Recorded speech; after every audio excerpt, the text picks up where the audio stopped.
I mentioned in a video recently that Google sells your data. A bunch of people responded and said, well, actually, it says on their website, we do not sell your personal information to anyone. The CEO of Google reiterated this in a New York Times op-ed. Google will never sell any personal information to third parties.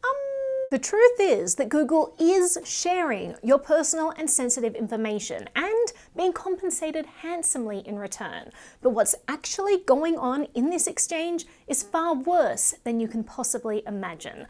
Let's dive into the details. Google is foremost an ad company. In the first quarter of this year alone, Google made $54 billion from advertising. They make browsers and mobile phones and everything, but it's all designed to feed back into their ad business. Bennett Cyphers is a staff technologist at EFF. Their business is collecting as much data as they can and sharing that data strategically so that they can charge as much money as possible for each ad impression. A big part of Google's ad business includes things like search ads and YouTube ads that we're all familiar with.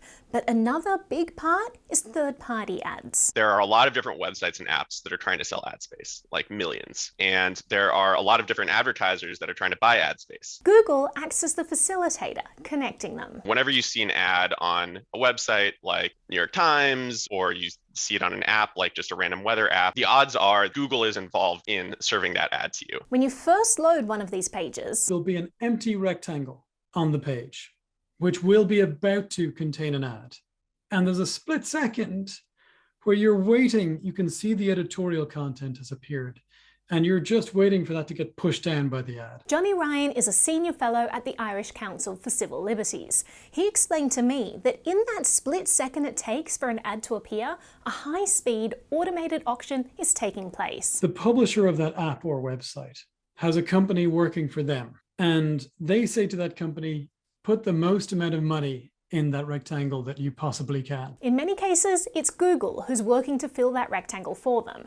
Google will list the empty rectangle on a big auction site and invite a bunch of companies to place bids on it. Whoever wins the bid gets to put their ad in the rectangle. The process is called real-time bidding, and one of these high-speed auctions occurs every time you see an ad space being filled. Information about each rectangle is also shared so that advertisers can make sure that the ad space is valuable to them. But that information isn't focused on where the ad is located, it's focused on who is currently looking at that rectangle. The auction is for your eyeballs. Thousands of different advertisers will all be shown the data about me. This is Bennett Cyphers, cookie ID XYZ. This is what we know about him.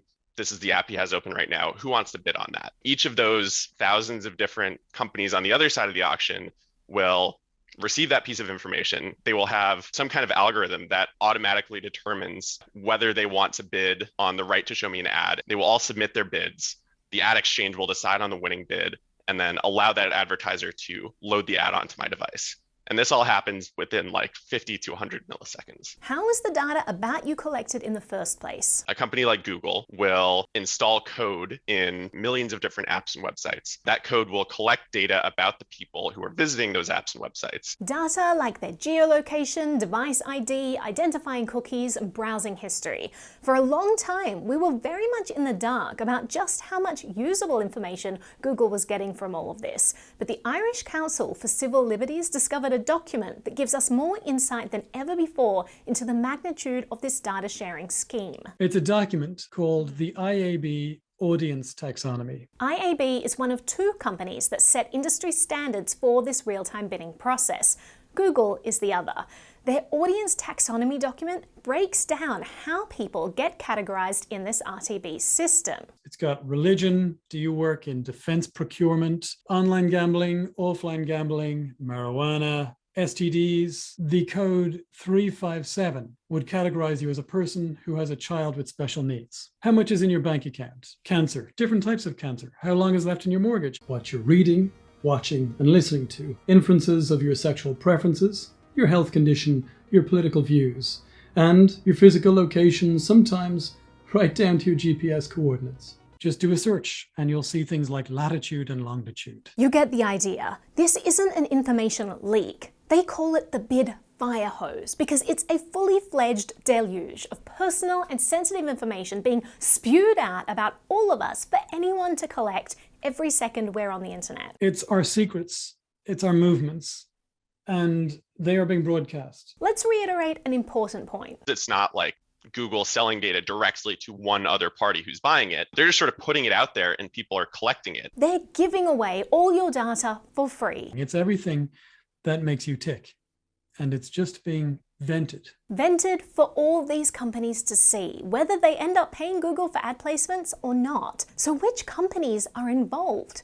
On the collection side, it's not just Google facilitating these auctions. There are many companies collecting and broadcasting information about you. Google is considered one of the biggest because they have the most success in getting paid for their information.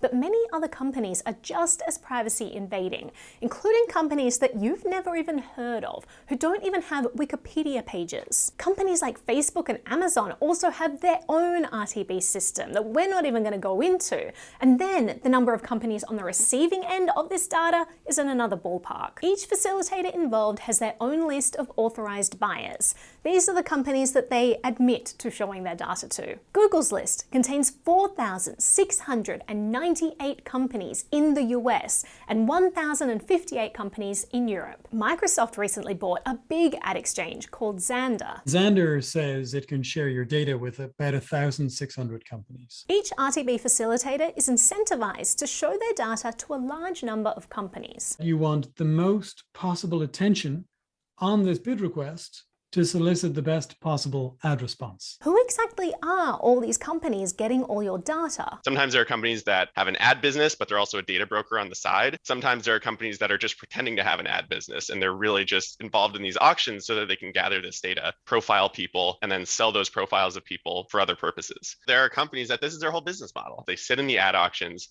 they collect all of the location tagged bid requests that they can, selling them to whoever for who knows what purpose. This is not advertisers.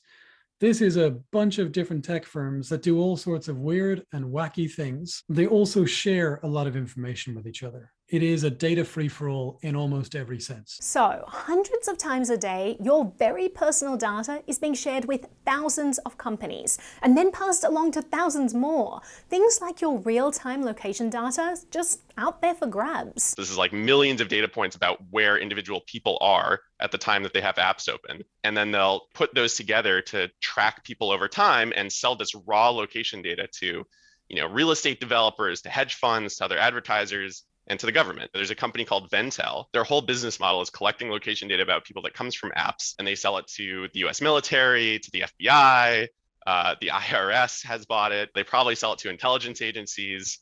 It's insane. And that's just in America. Like, we have no idea what's going on overseas. If you look at Google's list of the companies that can receive these data, it includes, for example, companies in Russia, companies in China. They're being told where you are right now, what you're looking at online.